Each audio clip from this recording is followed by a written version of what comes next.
This is how it works. Please, please, please, again, understand. We are not giving you a philosophy. We are not giving you an opinion. We are describing an observation of how reality is structured, how it works. This is literally an instruction manual. By following the instructions, you allow the machine to work to your advantage. If you throw the instruction manual away, the machine may work, but you might also injure yourself. So the idea is just follow the instructions. Act on your highest passion every moment that you can. Take it as far as you can until you can take it no further.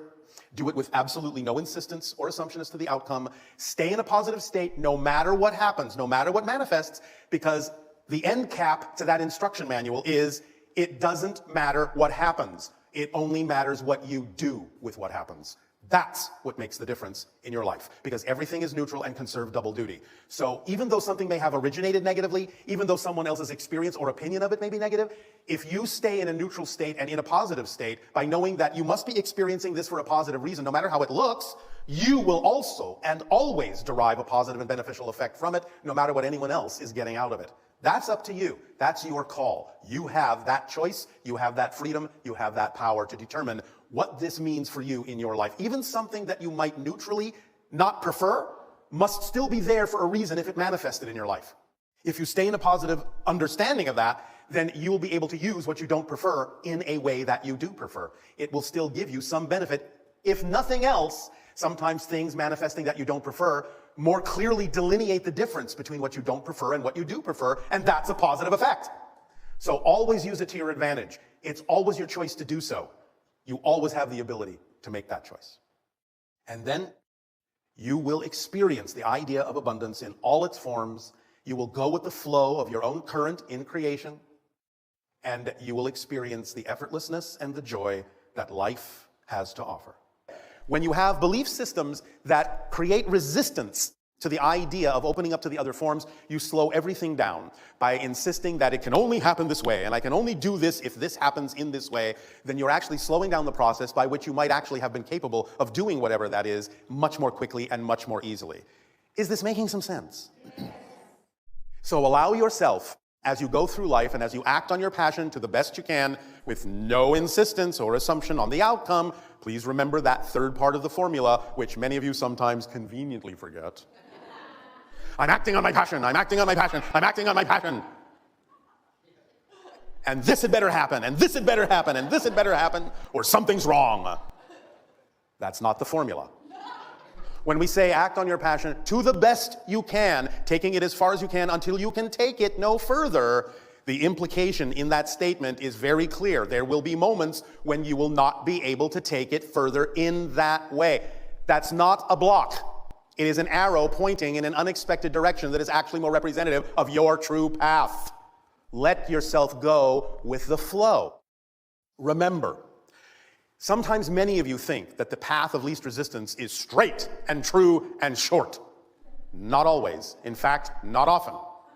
The idea is that sometimes the path of least resistance may be a very winding path, because it may need to get some experience under your belt. It may need to allow you to have a meeting over here with someone you hadn't met before. It may direct you over here to a bit of information that you require, so that you will have a deeper appreciation when you wind up wherever it is you are winding up by having gathered the things you needed on the way. That path is your path of abundance. The path of least resistance is the path of greatest abundance, greatest synchronicity, greatest allowance, greatest giving, greatest imagination, all of it. The idea being that even though some paths may look very short and very straight, if it's not your path of least resistance, it will actually take longer to travel that path than one that seems longer and winding, because the path of least resistance will offer no resistance. You will be able to move on that path much more quickly than a shorter path that has nothing to do with you, because that shorter path will be full of things that you will experience as resistance to slow you down, to indicate to you it's not your path. So even a longer path may get you where you're going much faster if it is your true path. And this also allows abundance to work more effectively for you in all of its forms, because then you will be in alignment with who you are. When we talk about the idea of being on your path, we remind you that this is just a euphemism. In other words, you're not on a path. You are a path. You are a unique expression of all that is. You are the experience itself that you are having. The idea is that all of your physical reality isn't outside you, it's within you. You are having that experience, you're projecting it within yourself, you're creating that experience within your consciousness. It is who and what you are as a unique representation and a unique reflection of creation, of existence, of all that is. So when you allow all forms of abundance to support you, then you allow yourself to truly take advantage of that particular tool in the kit of passion, because it contains very specific tools that will propel you through life in the most advantageous and joyful way.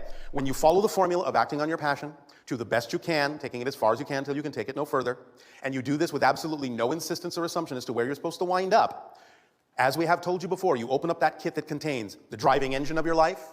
It moves you through life very quickly because you are so excited to do what it is that excites you. You find the energy, it comes to you.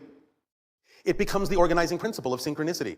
That means it brings you the opportunities that contain the highest excitement in the order in which you need to act on them. And whatever it is you didn't have time to do at the end of the day when you're excited about going to sleep, you didn't need to do that day. It is that organizational. It also is, as we have said, the path of least resistance that allows you to flow through life very rapidly, very effortlessly. It is the path that connects you to all expressions of your excitement in life, because there may be many. But it all interconnects. And if you follow that thread of excitement, you will see how they all interrelate and interconnect to get you where you need to go. Notice I keep saying where you need to go, not necessarily where you want to go, because that can sometimes be misleading. There may be times when what you want and what you need may be synonymous, but very often when you hold on to negative and fear-based belief systems, and sometimes you make choices out of desperation or fear, even unconsciously, what you want or think you need by wanting it is not necessarily what you actually need to be fulfilled. But to be fulfilled, you will be given everything you need, because that's another tool in the kit, is it leaves nothing relevant for you out. It is a complete kit. It contains everything you need. It is designed vibrationally for you. It's your path. You are the path. It's your frequency. That's what passion is. It's your frequency being experienced in bodily form as a sensation. And it is the translation of your higher mind's language to you. The higher mind speaks in energy. The translation, the way you experience the higher mind's language, is through the sensations called passion, love, excitement, creativity. That's how it translates in your body. When you respond by actually taking an action on your passion, you are responding in the language of physical reality, which is physical action. Because you can sit and think about it all day long. You can ponder it, you can wonder about it, you can give it lip service, but it will never actually be a response to your higher mind if it doesn't actually come through the physical actions you take. So the idea is that when you do take the physical action, you are demonstrating to your higher mind that you recognize that the passion is who you are, you're willing to act on it, you are committing to act on it. That's a response the higher mind understands from the language of physical reality, and therefore it will give you more to be excited about, and more to be excited about, and more to be excited about, because you're willing to act on the excitement, and act on the excitement, and act on the excitement. If you're not acting on it, why should the higher mind send you more passion, more excitement? You're not doing anything with what you've already been given.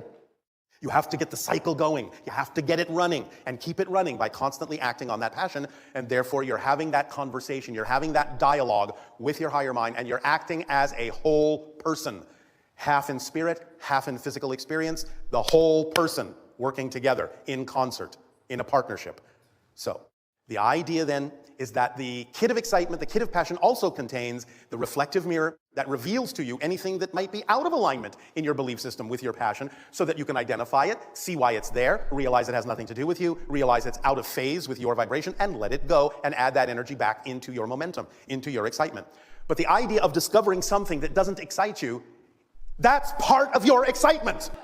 It's not a block in your excitement. It is part of your passion to find out what beliefs are not part of your passion, because then you are clarifying, accelerating yourself in that way by stripping away all the things that don't belong to you. Please remember, your own baggage weighs nothing. If you feel weighed down, you're carrying someone else's bags, someone else's beliefs. Your parents, your friends, your society, your schooling, wherever they came from, if you feel weighed down, that should be your first clue that you're carrying around baggage that doesn't belong to you. Drop it, and you will feel much lighter and be far more vibrationally receptive to all the different forms of abundance and support that are capable of coming to you in your life as the path that you chose to be. Does this make sense?